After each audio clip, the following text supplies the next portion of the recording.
Big O, I don't think the Dolphins' physicality must be at a level where they will let Baltimore know that it will be a long day. Personally, I think the Dolphins team can play with anybody in the NFL. You know, Super V, I'm glad you brought this up because I want to talk about this with the Dolphins because I find this to be humorous. Okay.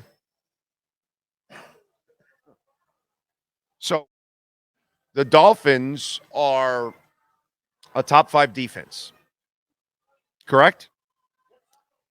They actually lead or they're one of the leaders in the NFL in pressures without blitzing.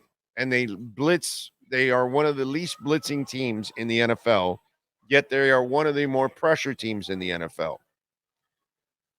Does that sound physical to you? How do you add so much pressure without blitzing? You got to be pretty good, right?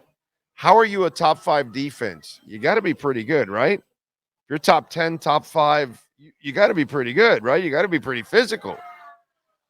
Okay, they are number 1, number 2, number 3 in rushing. So you're top 5 also in rushing. How do you do that? Don't you got to put a body on somebody in order to run the ball? Like Marino's teams, you want to call them finesse offensively? I'm all with you. They couldn't run the ball. They couldn't get a short yardage play. Ever. Nothing. You had to pass from Marino on 3rd and 1. You couldn't even trust the run. Okay, so Baltimore is physical. They've always been physical. Didn't they always used to beat Miami?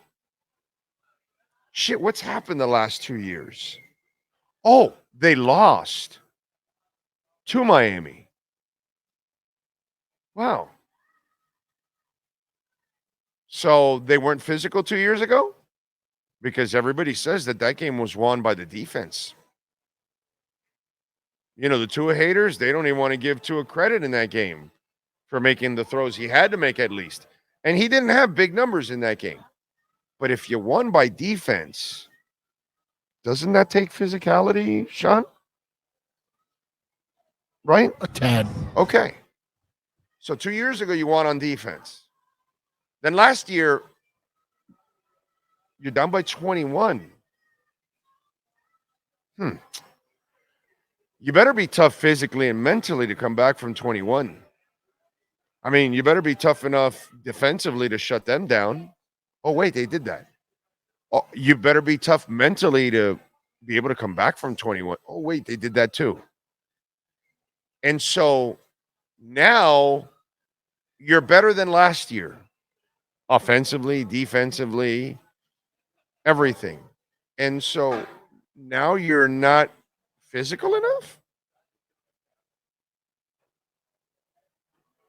Where is the narrative? I'm not exactly sure. Oh, it must be the same narrative that Tua is too short to play football, or that his arm's not strong enough, or that he can't run a high-powered offense, or that he plays too much golf. And so where would the media be without narratives, even if they're not true? Because this one's not true. You know, see, the problem with Baltimore compared to Miami, you know, it's perception. Well, Baltimore's this tough team and they win these tough games and these close games. And yes, because they can't blow people out. Unless they get a bunch of turnovers, they're not going to blow you out. Miami doesn't need a bunch of turnovers. They just run you right off the field. So this week against San Fran, they pulled away because they got 2 turnovers in 18 seconds. You know, yeah, that's how a lot of teams can blow you out. You turn over the ball and then you give them quick scores and that's it. The game's out of reach and it's over. So the perception or the reality is you've got a gritty Baltimore team that plays a lot of close games because that's who they are. And so Miami has a whole bunch of these games where they scored a bunch of points and they beat people by a bunch of points. Well, but that's not because they're finesse. It's because they're just better than those teams.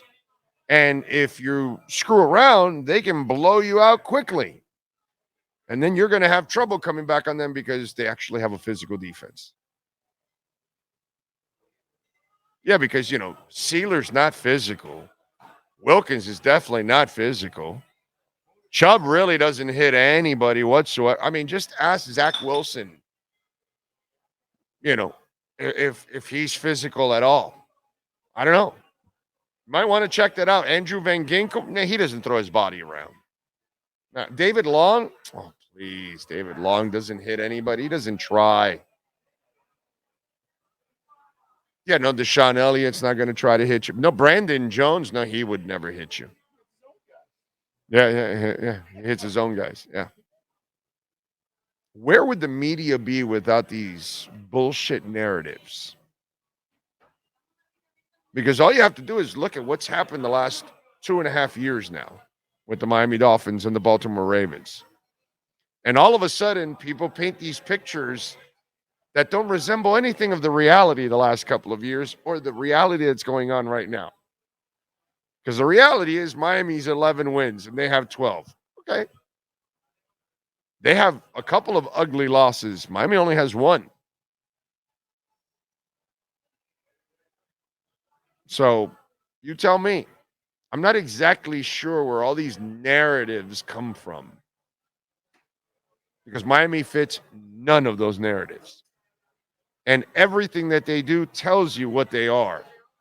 I'm sorry. They played a physical team last week, and they ended the game with a 3.5-minute drive that ran out the clock. How many Dolphin teams do you know can do that the last 30 years? Try zero. Zero.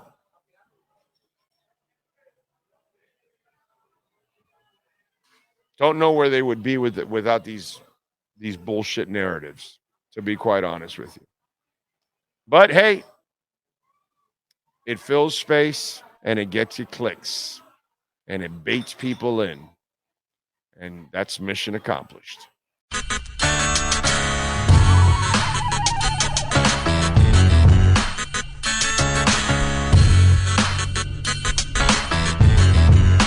This is the Big O Show. This is the Big O Show.